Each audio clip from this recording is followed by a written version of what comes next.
7th पे commission 30 दिन बाद केंद्रीय कर्मियों के डीए में होगा धमाल। 55% हुई दर तो जेब में आएगी ये सैलरी।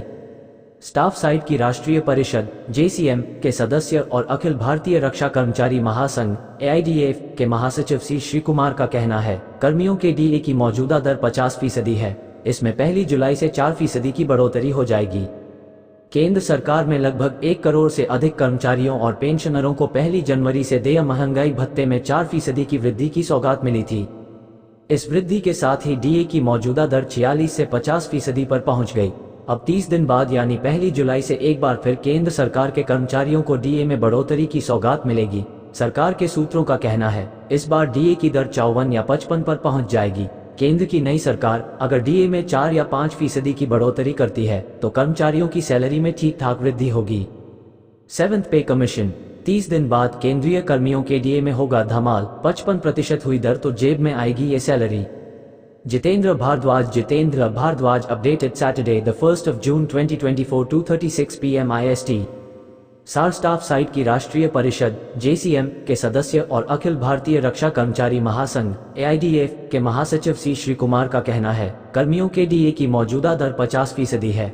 इसमें 1 जुलाई से 4% की बढ़ोतरी हो जाएगी।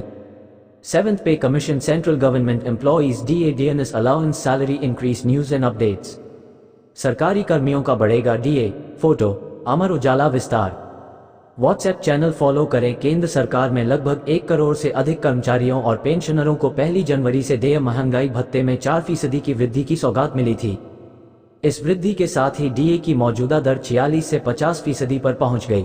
अब 30 दिन बाद यानी 1 जुलाई से एक बार फिर केंद्र सरकार के कर्मचारियों को डीए में बढ़ोतरी की सौगात मिलेगी। सरकार के सूत्रों का कहना है, इस बार डीए की दर 54 या 55 पर पहुंच जाएगी। केंद्र की नई सरकार अगर डीए में 4 या 5% की बढ़ोतरी करती है तो कर्मचारियों की सैलरी में ठीक ठाक वृद्धि होगी। ट्रेंडिंग वीडियोस या वीडियो विज्ञापन हटाएं। अगर डीए 54% हुआ तो होगा इतना फायदा। किसी कर्मचारी का मूल वेतन 18,000 रुपये है तो 54% महंगाई भत्ते के हिसाब से उसके वेतन में हर माह लगभग 720 रुपये बढ़ जाएंगे। 50% के हिसाब से डीए 9,000 रुपये बनता है। 54% होने से 9,720 रुपये हो जाएगा, यानी डीए की दर में बढ़ोतरी के बाद उसके वेतन में 720 रुपये का इजाफा होगा। कर्मचारी का मूल वेतन 25,000 रुपये है तो उसे प्रतिमाह 1,000 रुपये का फायदा होगा। 50% के हिसाब से उसका डीए 12,500 रुपये बनता है। 54% की वृद्धि से वह राशि 13,500 रुपये होगी, यानी डीए की दर में बढ़ोतरी के बाद उसके वेतन में 1,000 रुपये का इजाफा हो जाएगा। जिस कर्मी की बेसिक सैलरी 35,000 रुपये है तो उसे प्रतिमाह 1,400 रुपये ज्यादा मिलेंगे। मौजूदा समय में 50% के हिसाब से उसे 17,500 रुपये डीए मिलता है। 54% की बढ़ोतरी के बाद वह राशि 18,900 रुपये होगी, यानी डीए की दर में बढ़ोतरी के बाद उसके वेतन में 1,400 रुपये का इजाफा हो जाएगा।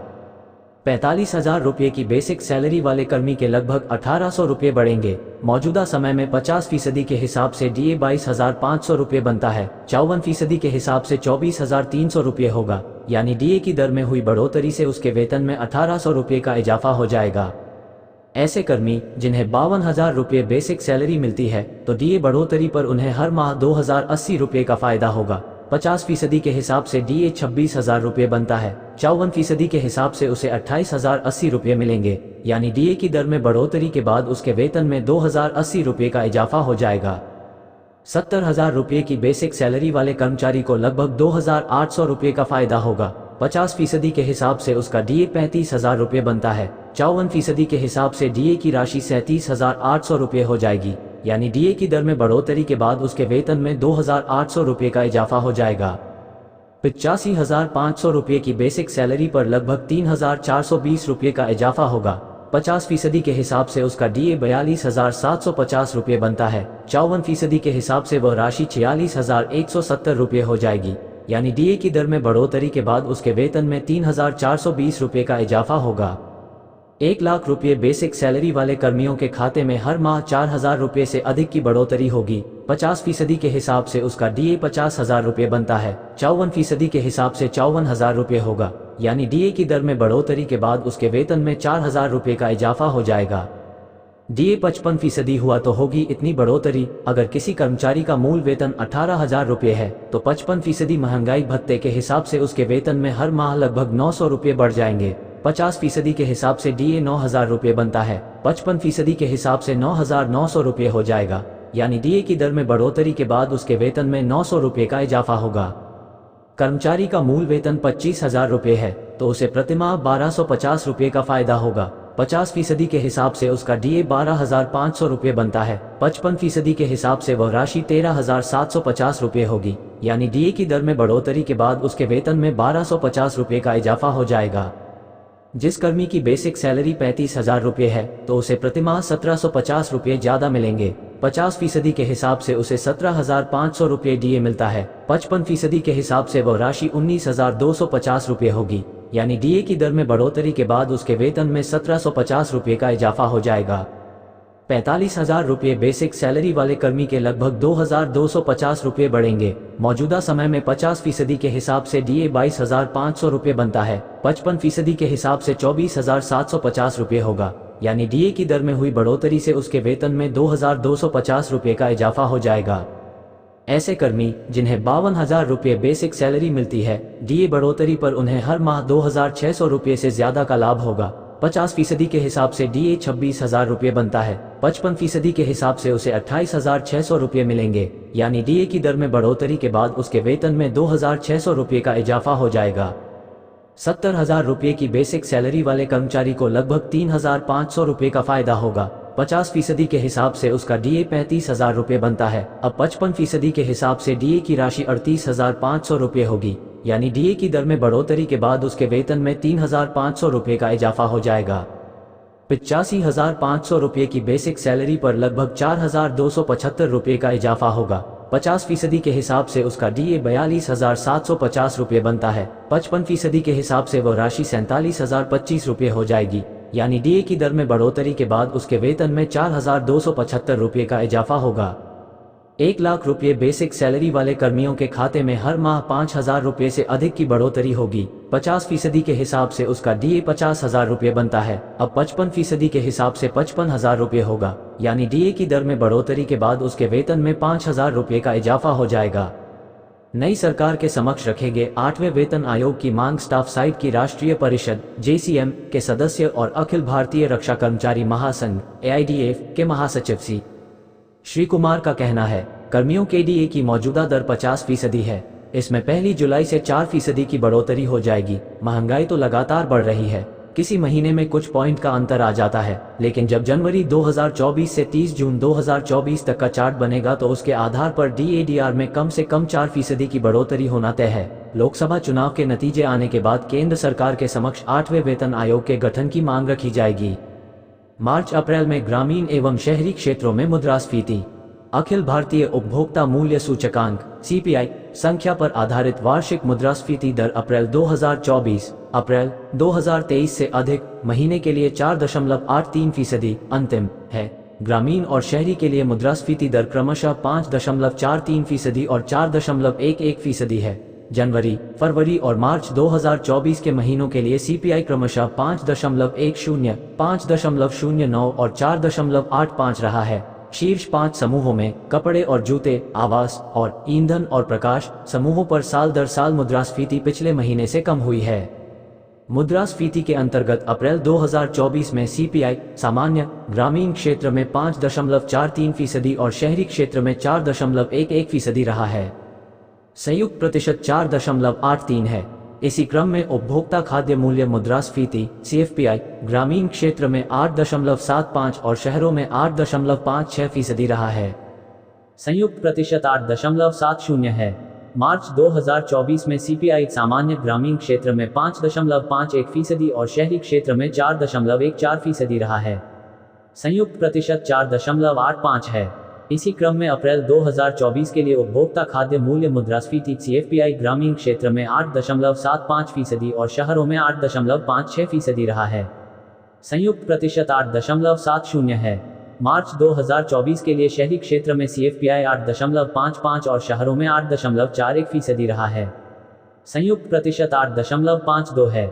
ग्रामीण और शहरी क्षेत्रों में सूचकांक की स्थिति। अप्रैल 2024 के लिए सूचकांक की बात करें तो अप्रैल 2024 के लिए सीपीआई सामान्य ग्रामीण क्षेत्र में 188.5%, शहरी क्षेत्र में 184.7% और संयुक्त प्रतिशत 186.7 रहा है।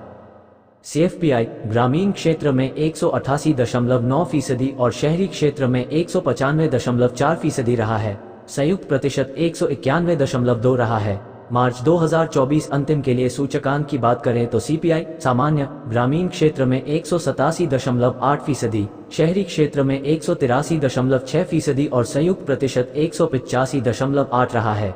सीएफपीआई ग्रामीण क्षेत्र में 187.8% और शहरी क्षेत्र में 193.4% रहा है, संयुक्त प्रतिशत 198.8 रहा है।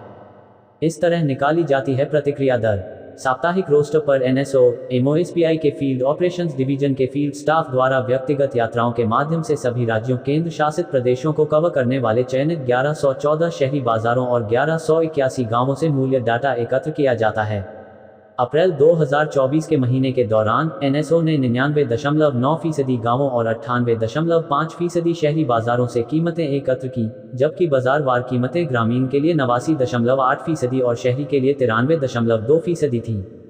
दिसंबर 2023 में 138.8 अंकों के स्तर पर सूचकांक भारत सरकार के श्रम एवं रोजगार मंत्रालय के श्रम ब्यूरो द्वारा 31 जनवरी 2024 को दिसंबर 2023 के लिए जारी अखिल भारतीय सीपीआई-आईडब्ल्यू में 0.3 अंकों की कमी दर्ज की गई है। औद्योगिक श्रमिकों के लिए उपभोक्ता मूल्य सूचकांक 138.8 अंकों के स्तर पर संकलित हुआ है। सूचकांक में पिछले माह की तुलना में 0.22% की कमी रही है, जबकि एक वर्ष पूर्व इन्हीं 2 महीनों के बीच 0.15% की कमी दर्ज की गई थी। श्रम ब्यूरो श्रम एवं रोजगार मंत्रालय से संबंधित कार्यालय द्वारा हर महीने औद्योगिक श्रमिकों के लिए मूल्य सूचकांक का संकलन संपूर्ण देश में फैले हुए 88 महत्वपूर्ण औद्योगिक केंद्रों के 317 बाजारों से एकत्रित खुदरा मूल्यों के आधार पर किया जाता है। सूचकांक का संकलन 88 औद्योगिक केंद्रों एवं अखिल भारत के लिए किया जाता है। ये संकलन आगामी महीने के अंतिम कार्य दिवस पर जारी होता है। जनवरी में सीपीआई-आईडब्ल्यू 138.9 पर रहा। श्रम एवं रोजगार मंत्रालय के संबद्ध कार्यालय श्रम ब्यूरो द्वारा देश के 88 महत्वपूर्ण औद्योगिक केंद्रों के 317 बाजारों से एकत्रित खुदरा मूल्यों के आधार पर हर महीने औद्योगिक श्रमिकों के लिए उपभोक्ता मूल्य सूचकांक का संकलन किया जाता है। ये सूचकांक 88 केंद्रों और अखिल भारतीय स्तर के लिए संकलित किया जाता है। इस सूचकांक को आगामी महीने के अंतिम कार्य दिवस पर जारी किया जाता है। जनवरी 2024 के लिए अखिल भारतीय सीपीआई-आईडब्ल्यू 0.1 अंक बढ़कर 138.9 हो गया था। एक महीने के प्रतिशत परिवर्तन के आधार पर दिसंबर 2023 की तुलना में इसमें 0.07% की वृद्धि हुई, जबकि एक साल पहले इसी महीने के दौरान 0.38% की वृद्धि दर्ज की गई थी। आवास समूह का रहा सबसे अधिक योगदान। वर्तमान सूचकांक में वृद्धि में सबसे अधिक योगदान आवास समूह का रहा, जिसने कुल परिवर्तन में 0.48% अंक का योगदान दिया है। सूचकांक में वृद्धि house rent, ladies suiting, casual wear, cotton sari, ऊनी sweater, pullover, plastic, PVC shoes, सिलाई शुल्क, एम्ब्रॉयडरी, तंबाकू, फॉरेन, रिफाइंड शराब, पान मसाला आदि मदों की कीमतों में वृद्धि के कारण रही।